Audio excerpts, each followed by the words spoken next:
queridos amigos. Estamos aqui no ambiente do 13º Congresso Espírita do nosso Rio Grande do Sul. E nessa oportunidade nós teremos um bom momento de dialogarmos com duas áreas das nossas áreas da rede federativa, a área do livro espírita e a área de estudo do espiritismo.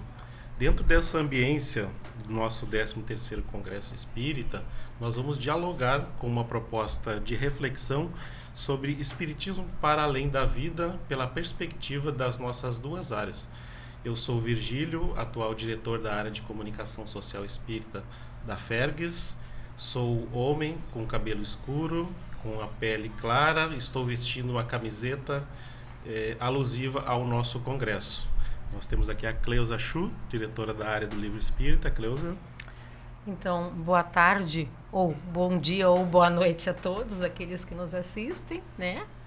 Então, eu sou a Cleusa Chu, sou mulher, morena, cabelos à altura dos ombros, pele meio clara, meio escura, e estou usando uma camiseta do nosso congresso, uma camiseta lilás. E é uma alegria, um prazer estarmos aqui para dialogar. Querido amigo Verno. Olá, queridas irmãs, caros irmãos, me chamo Verno, estou diretor da área de estudo de espiritismo da Fergues, tenho pele clara, não possuo cabelo, estou usando a camisa preta com a arte do congresso. É uma grande alegria poder conversar hoje com esta temática, com a área do livro. Ótimo. Nesse 13º Congresso, nós temos essa proposta de reflexão sobre permanência e imortalidade da alma. E aqui, como subtemática, para nortear o nosso diálogo, né, nós trazemos a reflexão sobre o espiritismo para além da vida. E nessa proposta de reflexão, nós trouxemos aqui duas áreas que são fundamentais na nossa proposta de reflexão sobre a doutrina espírita, de conhecimento doutrinário e de fundamentos, né, de princípios básicos dentro da proposta da doutrina espírita, que é muito útil nesse momento de nós refletirmos sobre essa temática. Eu gostaria de iniciar com uma reflexão, de nós pensarmos para Espiritismo além da vida, de qual a visão do Espiritismo sobre essa proposta. E aí começar com o Verno, com uma reflexão interessante assim.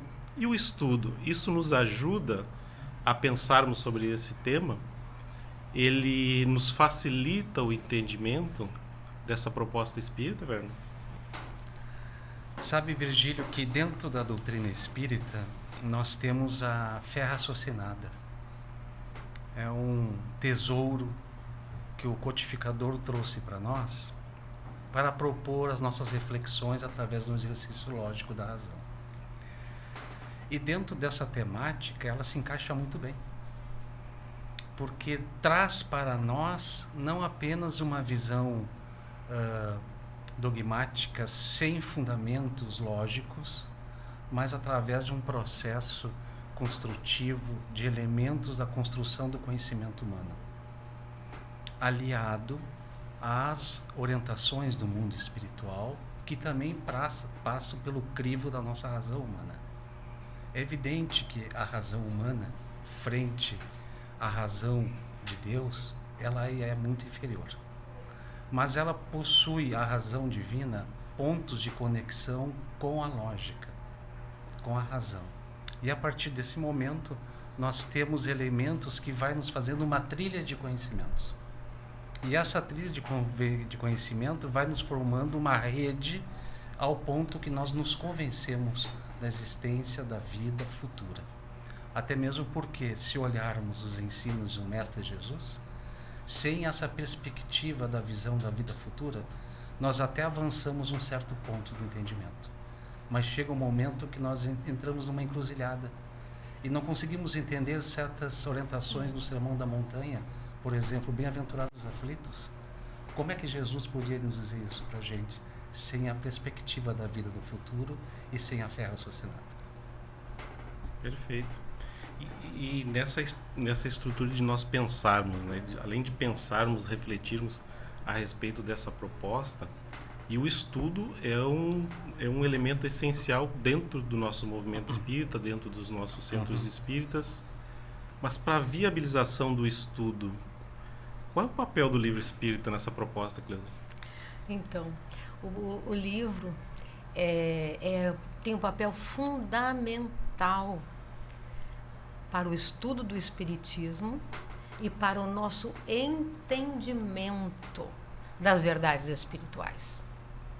Eu gosto sempre de lembrar, Virgílio, que o livro é aquela mídia que Deus escolheu para que as verdades espirituais pudessem chegar à humanidade inteira.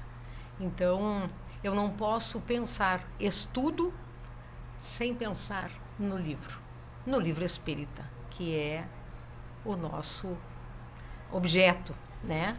De estudo, de reflexão. E a gente lembra, assim, o início de tudo ali com o Livro dos Espíritos, né? Esse marco fundamental da doutrina dos Espíritos, né?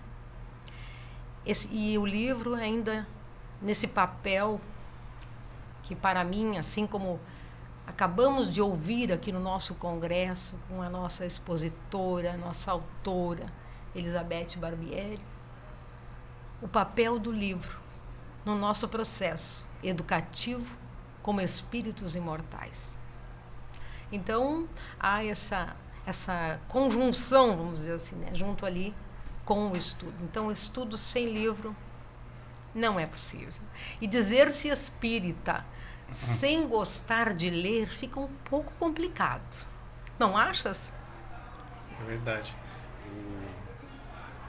Talvez o livro espírita, todo livro em si, mas o livro espírita, ele nos proporciona, nesse mundo hoje que nós estamos diante da proposta de vários conteúdos virtuais, na propagação de mensagens curtas,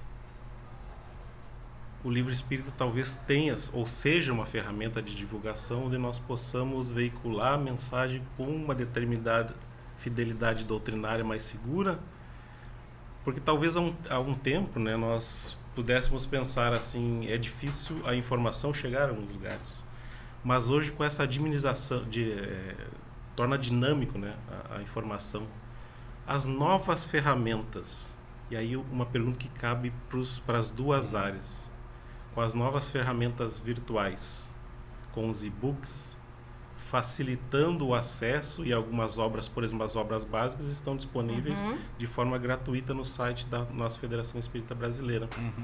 Isso, para o estudo, Verno, ele viabiliza para que nós possamos, além de divulgar as obras básicas, difundir no coração de todos, facilitando o estudo no centro espírita?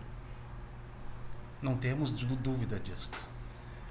O próprio nome diz, né, obras básicas, ali está todo o fundamento do espiritismo, da doutrina, e o codificador, que era um pedagogo, né, então já havia um compromisso dele com alguns livros, com a obra, né, como a Cleusa havia dito, ele sabia da importância da obra.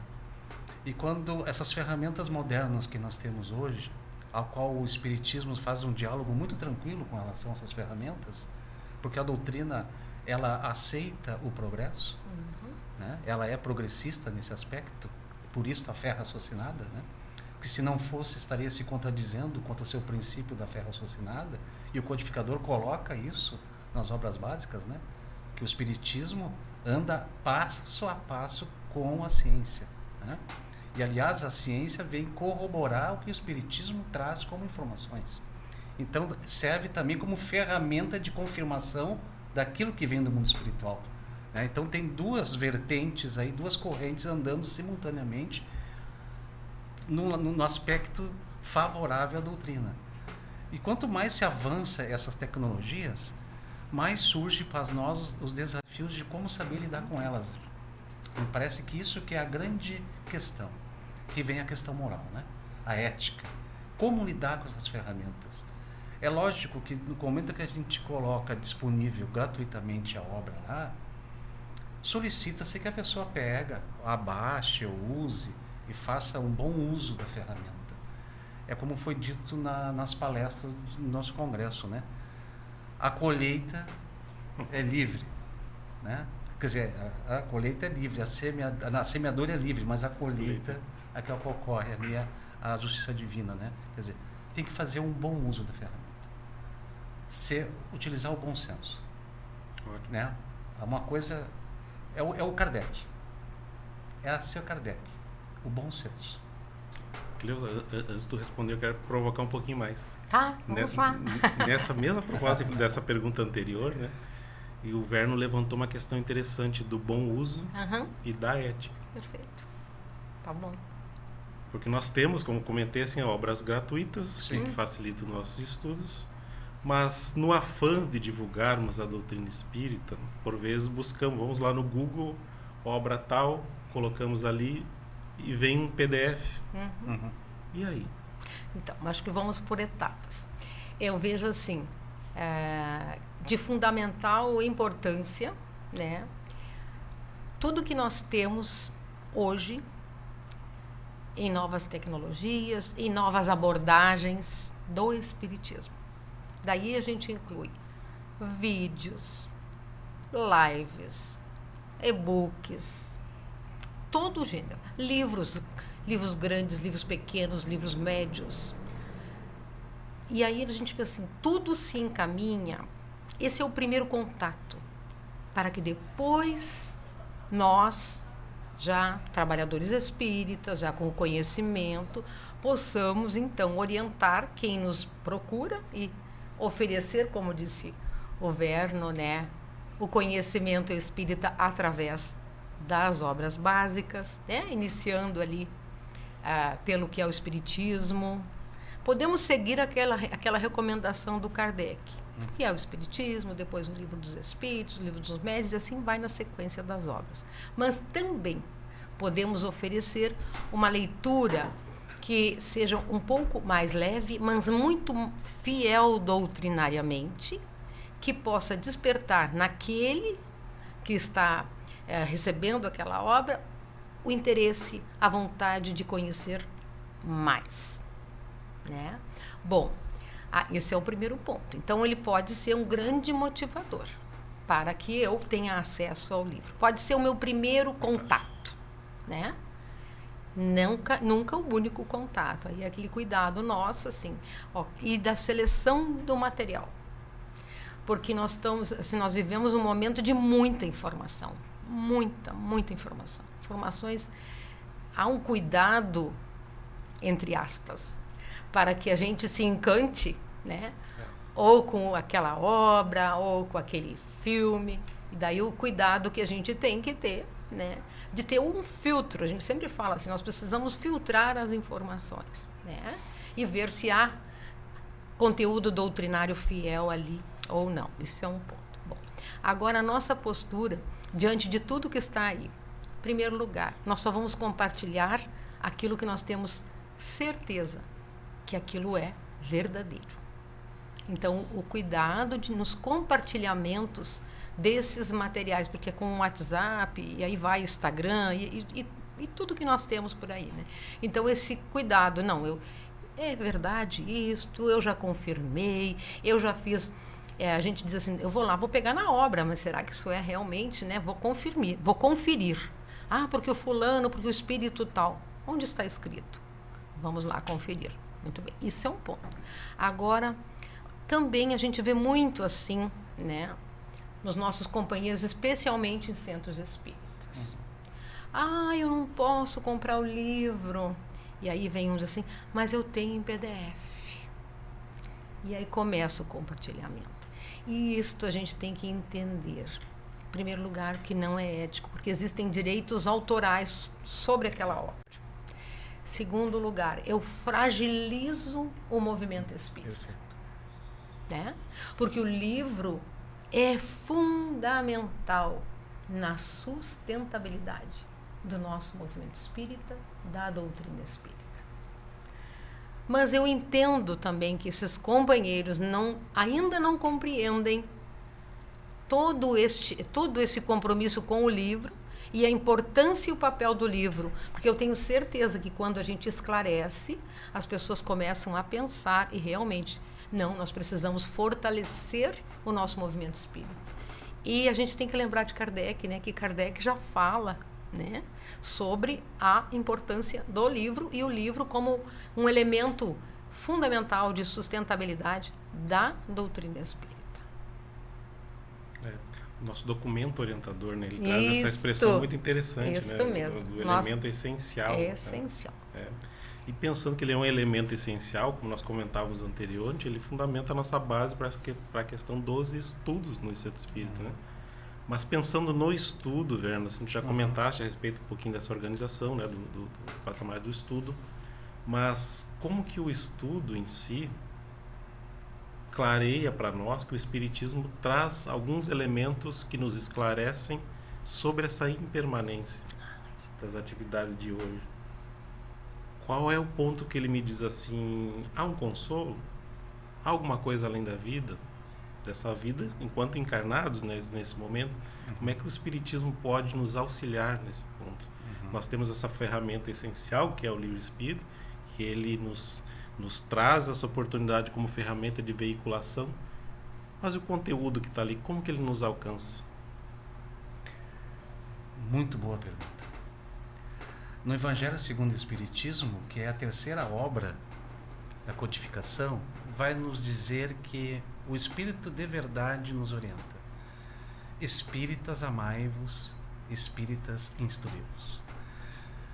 É o consolo com esclarecimento. Em outras palavras, o Espiritismo traz essas duas asas para o ser humano. Ele consola e esclarece ao mesmo tempo. Através do estudo da razão e da lógica, quando nós começamos a frequentar os grupos de estudo, nós trazemos a nossa herança social, a nossa herança cultural, a nossa herança política, a nossa herança econômica, mas também trazemos a nossa herança espiritual. E no grupo de estudo, é um grupo de estudo de espíritos que estão encarnados e mais espíritos que estão desencarnados acompanhando o grupo de estudo. E é por isso que os grupos de estudo são escolas de almas. Que se encontram pessoas com vivências diferentes. Vivências diferentes, mundos diferentes. E essa pluralidade traz um desafio e, ao mesmo tempo, uma riqueza. Que são visões de mundos diferentes, mas é do mesmo mundo. Mas todos têm um ponto em comum ali. São espíritos imortais.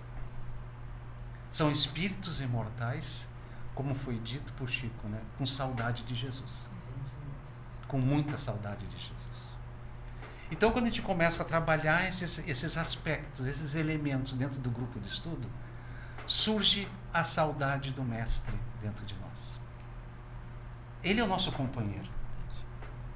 É Ele que é o nosso Mestre, o nosso guia, o nosso modelo. Está na questão 625 do Livro dos Espíritos, né? É uma questão de resposta sucinta, mas extremamente profunda, porque traz um elemento para nós nos identificarmos como modelo. Há algo a ser alcançado. E nos grupos de estudo são espaços democráticos, aonde as pessoas abrem o seu diálogo sem o medo de serem recriminadas por nenhum tipo de preconceito ou serem criticadas. Todos têm um espaço de liberdade e de sinceridade.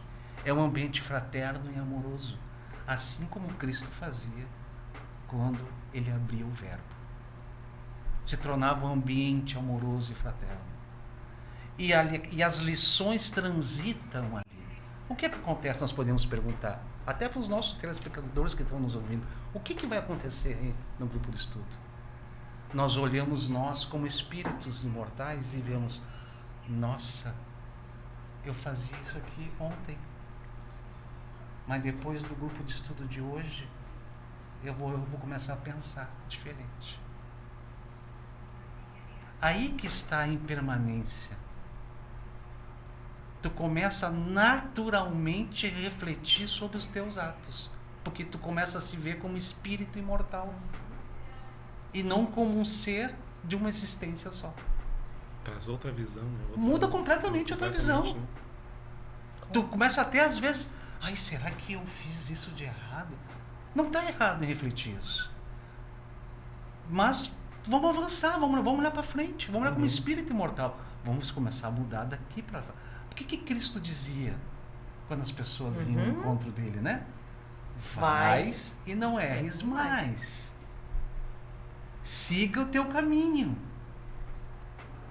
Então traz essa perspectiva da impermanência e da imortalidade. Só que com um leme, Jesus. Tu começa a mudar. Não é qualquer destino. Não é qualquer modelo. E também não é qualquer destino. É Jesus. Então olha a segurança que dá pra gente. A gente pensar em Jesus. A Cleusa tem um modelo de Jesus. Tu tem um modelo de Jesus. Eu tenho o meu modelo de Jesus. Estamos errados? Não, ninguém está errado. Vocês também têm um modelo de Jesus. Todos nós estamos certos. Jesus tem essa impermanência em nós. Porque ele se encaixa em todos os modelos. E quando a gente olha a vida com o olhar da vida do futuro, a gente enxerga Jesus nos esperando. Cleusa, eu acho muito interessante essa explicação do Verno, né? Porque traz um olhar bem interessante. Claro, ele tem essa experiência de trazer pelo estudo, né? E nos clareia bem o pensamento. Porque por vezes, ou nós escutamos, ou quando vamos iniciar os estudos, pensamos assim, mas é mais estudo, é intelectualismo, né?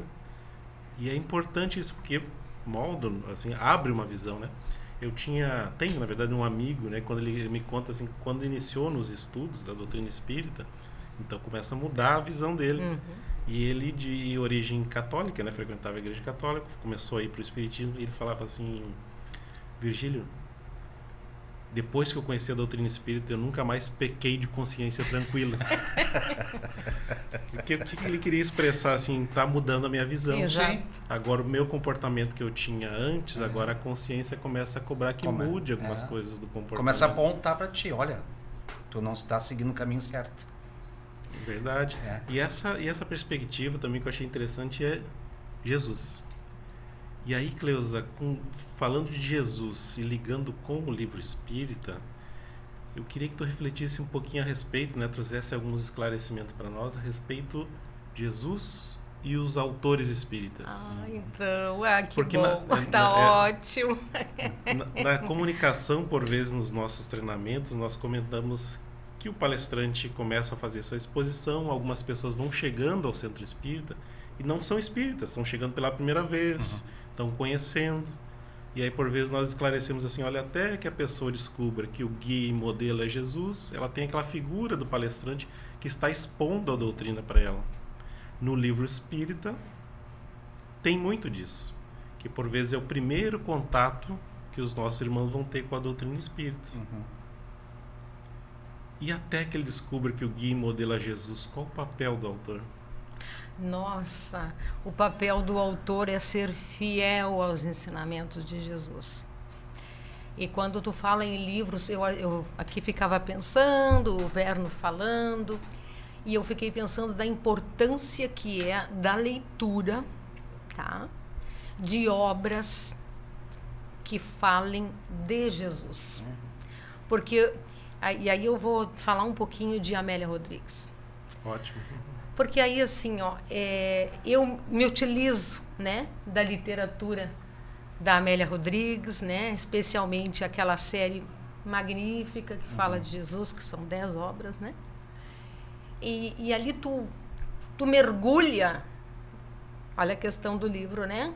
Aquela autora fiel que te cativa e tu vai mergulhando naquela obra e tu parece que tu vai vivendo aqueles momentos lá, né, ao tempo de Jesus. E eu penso assim, para mim, Cleusa, né, é muito sensibilizador. Me toca profundamente. Então aí eu penso assim nessa questão do livro colaborando, né, para que aquele espírito como nós possamos despertar para os valores que realmente interessam. E aí quando sabemos da necessidade desses valores, nós começamos a fazer aquele processo que o Verno falou, que tu também estava referindo, de buscar mudar as nossas atitudes, né? O nosso olhar, o nosso pensar, o nosso sentir. O livro faz tudo isso com a gente. Muda a nossa sintonia vibratória. Os nossos pensamentos começam a tomar uma nova forma. Eu poderia dizer que é uma forma mais colorida de ver a vida, colorida no bom sentido, né? Então, não sei se eu respondi a pergunta, né? Se faltou alguma coisa aqui, que eu viajei aqui na Amélia Rodrigues e procurando incentivar quem nos ouve, né? Nos assiste. A importância de nós fazermos esse exercício. Por que eu falo isso? Porque, às vezes, nós nos pegamos, nós espíritas, nos centros espíritas, e ficamos, não estou desconsiderando, mas preso às obras básicas, parece que está dissociado de Jesus, e não está nunca. Nunca esteve dissociado de Jesus. E aí nós vamos enxergar melhor, eu vejo assim, sentir melhor quando nós lemos, então, livros que tratam da vida de Jesus, que relatam em detalhes, né? E nós sabemos que livros, muitos deles, especialmente os da Amélia, baseados em arquivos da espiritualidade, né? E aí a gente tem também, é claro que não só a Amélia, mas a gente tem Emmanuel, né? Pela Lavra do Chico. Sim. Então, assim, é um universo que se abre para nós, espíritas e não espíritas. E aproveitemos a oportunidade que está sendo ofertada para nós, porque sabemos que essa realidade nossa, do Brasil, ela não é a realidade do mundo, né? Então, nós temos um manancial de obras maravilhosas. E aí a gente vê a seriedade dos autores nos ofertando estas obras, né? Os seus compromissos com a espiritualidade. Isso é muito lindo e alentador e consolador, como a gente falava aqui. E faz nós compreendermos bem a nossa situação de espíritos imortais, estando numa experiência de vida eterna. Nessa construção do livro espírita, ou também do estudo, que é muito relacionado, e pensando nesse título, nossa reflexão de que é para além da vida, espiritismo para além da vida, tanto no estudo, seja no centro espírita, ou de pegarmos um livro e estudarmos, e entendermos tanto o autor, como para quem vai ler a responsabilidade que tem na mão, a responsabilidade e a oportunidade que tem na mão, né, nas suas mãos. É só para encarnados, Vernos? Durante o estudo. O estudo? Não. Será que a espiritualidade não faz uma programação? Porque por vezes pensarmos assim, bom, eu vou no centro espírita, mas lá só tem 4 pessoas estudando, centros espíritas menores, claro, tem centros espíritas maiores, grupos grandes. Ou de pensarmos assim, o grupo às vezes é grande, eu não estou entendendo muito bem, estou com vontade de desistir. Não estou vendo uma melhora no meu pensamento. Como é que fica? E de entendermos também assim, será que é só para encarnados? Ou o espiritismo, como diz aqui, é para além da vida? Que a gente pensa assim, eu só vou complementar um pouquinho mais, de pensar assim, será que a espiritualidade auxilia também os grupos de estudo e aqueles que estão presentes juntamente ou ao mesmo tempo com o plano espiritual? Eu vou te responder essa pergunta com base num livro que se chama O Espírito da Verdade. Esta obra é de diversos espíritos, tá? Do Chico e do Valdo, se não me falha a memória, e ela foi lançada por ocasião do centenário do Evangelho segundo o Espiritismo. Então conecta com a obra básica. Evangelho é Jesus, né? Veja que nós estamos costurando aí. Evangelho é Jesus. E foi lançada em homenagem ao Evangelho. O título da obra, O Espírito da Verdade. Se nós olharmos o Evangelho e ver quem é que assina o prefácio, somente tem uma assinatura, O Espírito da Verdade. Ele assina o Livro dos Espíritos no prefácio com outros espíritos, mas esses não assinam o Evangelho, porque o Evangelho é de autoria de um só, né? Então, só para... E ali naquela obra, esses espíritos diversos, logo no início, na introdução, nem é capítulo, é a introdução, vai constar uma informação que vai ao encontro do que tu perguntaste. Nós, em teu nome, Senhor. Começa assim. E o Senhor está em S maiúsculo. Fazemos esta obra em tua homenagem. E aí começa a discorrer, e no meio do texto vai dizer o seguinte: nós, no mundo espiritual, estudamos o Evangelho segundo o Espiritismo. Então, os espíritos que fizeram a obra em homenagem ao Evangelho estão nos informando que eles estudam no mundo espiritual. Então, tem um grupo de estudo no mundo espiritual, no mínimo um, que é esse que eu conheço de informação, sobre o Evangelho segundo o Espiritismo. Esses espíritos estão estudando. Aí eles começam a transcorrer e falando a questão, inclusive, da impermanência deles, das dificuldades deles, das dores, mas que eles estão estudando o Evangelho no mundo espiritual. Você consegue ter ideia de quem é que assina essa mensagem? Caibar Schutel, Emmanuel e tantos outros que nós aprendemos a amar dentro da doutrina espírita ao estudar as obras deles e reconhecer a fidelidade deles com Jesus e com a doutrina.